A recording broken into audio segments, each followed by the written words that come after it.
Bonjour tout le monde, je suis Brice Terrier, coach sportif et aujourd'hui je vais vous donner 4 conseils pour perdre du poids et gagner en masse musculaire. Premièrement, faites des séances courtes mais intenses. Comme vous pouvez le constater, de nombreuses personnes en salle de sport vont rester à peu près 1h30, 2h pour s'entraîner. Est-ce réellement utile? Ces personnes s'entraînent longtemps mais avec une intensité souvent relativement faible. Les temps de récupération sont interminables. Donc moi, ce que je vous conseille, c'est de vivement changer tout de suite votre forme d'entraînement et passer d'une séance longue avec une intensité faible à une séance courte avec une grande intensité. Vous verrez que vos résultats seront bien meilleurs. Seulement 15 à 45 minutes d'entraînement suffiront. Qu'est-ce qu'un entraînement à haute intensité? Vous allez me demander à quoi ça sert. Pourquoi utiliser ce type d'entraînement? Plein de questions qui vont pouvoir se poser à vous, je vais essayer d'y répondre. Quand les gens veulent perdre du poids, ils pensent automatiquement séance de footing avec une intensité faible mais de très longue durée. J'ai une très bonne nouvelle, les entraînements à haute intensité qui sont là pour que les séances soient plus courtes, bien sûr, bien plus intenses. Pourquoi cette méthode est la meilleure pour perdre des graisses? Contrairement à ce qui est dit depuis des dizaines et des dizaines d'années, un long footing continu en aérobie de plus d'une heure, ce n'est pas la meilleure façon de pouvoir perdre du poids. Le footing est un exercice avec une intensité modérée qui va utiliser l'oxydation soi-disant des graisses à partir de 45 minutes. Mais on est bien loin de la vérité. Après avoir fait un entraînement à haute intensité pendant 15-45 minutes, comme je vous le disais juste avant, vous avez mis les compteurs dans le rouge et donc brûlé un maximum de calories. C'est pas tout.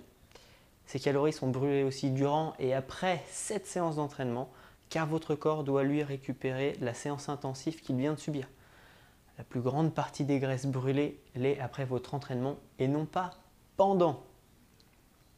Un deuxième conseil, améliorez votre alimentation. Bien trop souvent, nous mangeons plus que nous le devrions. Notre rythme de vie et le secteur agroalimentaire, bien sûr, nous guident dans nos choix, ce qui est plutôt un mauvais signe. Car nous prenons plus de temps pour nous alimenter correctement. Bien sûr, la qualité et la quantité est bien sûr différente. Je vous conseille de manger 5 à 6 fois par jour, mais dans des quantités différentes. Ça va vous faire peur, mais ne vous inquiétez pas. Vous allez manger 3 repas complets et 2 snacks. Ça vous évitera les fringales et les écarts intempestifs. Votre vengeance le midi ou le soir sur vos repas, c'est très compliqué.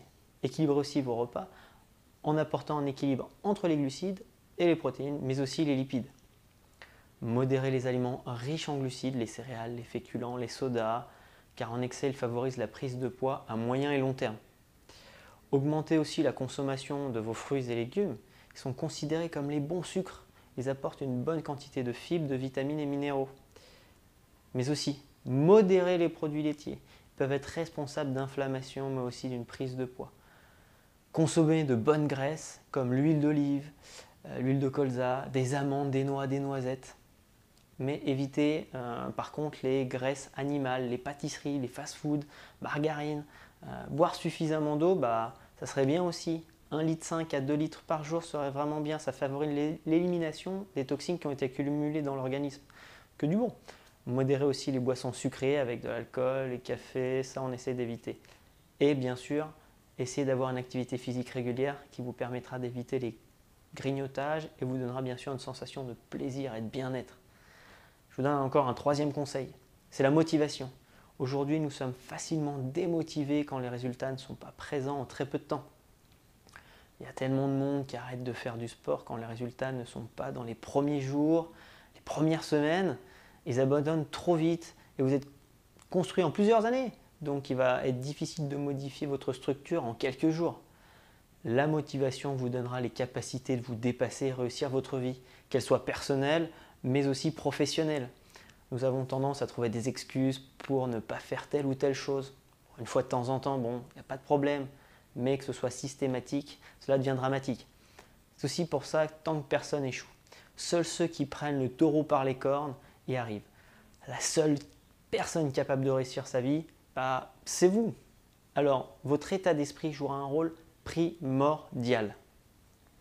Je vous conseille donc de trouver des personnes avec un état d'esprit positif et motivant. Cela vous permettra d'ailleurs d'aller de l'avant et ne pas lâcher votre motivation. Le goût de l'effort, le goût du défi, la prise de risque, mais aussi du travail bien fait vous amèneront sur un dernier point et non l'un des moindres, les objectifs qui sont à court, moyen et long terme. Bien sûr, dans la vie, il faudra en mettre à tout moment. Un objectif, c'est un tout, une finalité que l'on se fixe et qui doit être réalisée. Les objectifs dans notre vie vont avoir une importance primordiale. Ils vont nous permettre d'avancer aussi d'un point de vue personnel, mais aussi d'un point de vue professionnel. Ils peuvent être, comme je vous l'ai dit juste auparavant, à court, moyen et long terme. Tous très importants, mais l'objectif à court terme aura un impact sur les semaines à venir. L'objectif à moyen terme aura un impact sur les mois à venir et l'objectif à long terme aura un impact sur les années à venir. Tout au long de votre vie, ils évolueront et pourront se modifier en fonction de votre avancée. Rien ne vaut un ou plusieurs objectifs, car la plupart du temps, peu de personnes s'en donnent. Il vous faudra le noter sur un papier, un calendrier, en parler à une personne pour vous prouver que vous êtes capable de changer. Une course, une compétition, un challenge serait idéal pour se donner à fond et de montrer à vous-même et aux autres que tout est possible avec la volonté. Seules les personnes qui ne font rien ne pourront pas mal faire. Celui qui tombe et qui se relève est bien meilleur que celui qui ne tombe jamais. Vous êtes le seul à pouvoir changer votre vie. Prenez les bonnes décisions et vous y arrivez. Rien n'est impossible, c'est à vous de jouer maintenant. Bon entraînement et j'espère que tous ces conseils vous auront aidé pour pouvoir changer votre vie et être en meilleure forme. Bon courage à vous et à très vite.